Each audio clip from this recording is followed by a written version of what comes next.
Morning class. आज हम पढ़ेंगे पाठ 2 और हमारे पाठ का नाम है मूर्खों की संगति। क्या नाम है पाठ का? मूर्खों की संगति। राजा कृष्णदेव राय अपनी प्रजा का बहुत ध्यान रखते थे। प्रजा के सुख दुख का हाल जानने के लिए वह राज्य में वेश बदलकर घूमते थे। एक बार किसी बात पर तेनालीराम से नाराज होकर उन्होंने उसे दरबार में न आने का आदेश सुना दिया। यह सुनकर अन्य दरबारियों की बाछें खिल गई। वे सब बहुत प्रसन्न हुए क्योंकि सभी दरबारी मन ही मन तेनालीरामन से ईर्ष्या करते थे, यानी कि उससे जलते थे।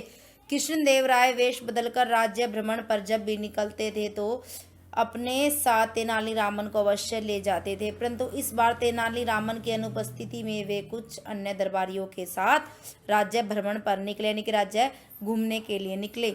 छद्म वेशधारी राजा भ्रमण करते हुए एक गांव में पहुंचे। उन्हें बहुत प्यास लगी थी। उन्होंने एक झोपड़ी के बाहर खड़े आदमी से पानी मांगा।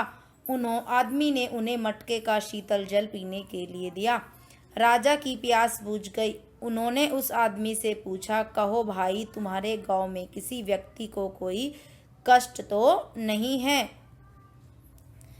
इससे पहले कि वह उत्तर देता, आगंतुकों को देखकर आसपास के अन्य ग्रामीण भी वहां एकत्रित हो गए। छद्म वेशधारी ने अपना प्रश्न पुनः दोहराया। गांव वालों ने सोचा कि ये राजा के अधिकारी गण हैं और राजा के कहने पर निरीक्षण करने आए हैं। ग्रामीणों ने कहा, महाशय, हमारे गांव में सुख शांति है, किसी को कोई कष्ट नहीं है। हमारे राजा कृष्णदेव राय प्रजा को अपनी संतान की तरह प्रेम करते हैं। उनके होते हुए हमें कष्ट होने का प्रश्न ही नहीं उठता। हम भी दिन रात मेहनत करके अपने राज्य की खुशहाली में योगदान देते हैं।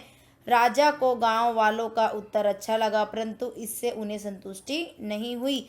उन्होंने एक और प्रश्न किया, राजा के बारे में आपकी क्या राय है? सभी ने बारी बारी से राजा का गुणगान करते हुए उनकी महानता का वर्णन किया। एक वृद्ध किसान जो बोल नहीं पा रहा था, उस राजा ने उससे भी वही प्रश्न किया। वृद्ध किसान उठा और पास के खेत से एक गन्ना तोड़ लाया। फिर राजा ने पास आकर गन्ना दिखाते हुए संकेत किया कि हमारे राजा इसकी तरह हैं। राजा वृद्ध किसान की बात समझ नहीं पाया। उसने दरबारियों से वृद्ध किसान की बात का आशय पूछा। दरबारी दूरदर्शी नहीं थे। राजा के समक्ष कही गई बात का क्या परिणाम हो सकता, वे इस बात से अनभिज्ञ थे, यानी कि अनजान थे।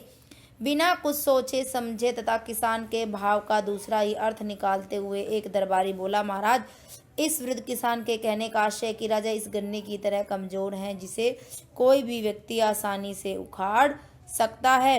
राजा को दरबारी की बात सही लगी। वे गुस्से से तमतमा उठे और वृद्ध किसान से बोले, तुम शायद नहीं जानते कि मैं कौन हूँ। राजा की कठोर वाणी सुनकर वृद्ध डर के मारे थर थर कांपने लगा।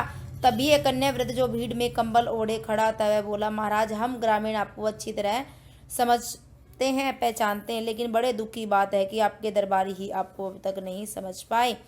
मेरे वृद्ध मित्र के संकेत का आशय केवल इतना था कि हमारे राजा इस गन्ने की तरह मीठे हैं, जो प्रजा पर अपना अपार स्नेह लुटाते हैं, लेकिन दुश्मन के लिए बहुत कठोर हैं।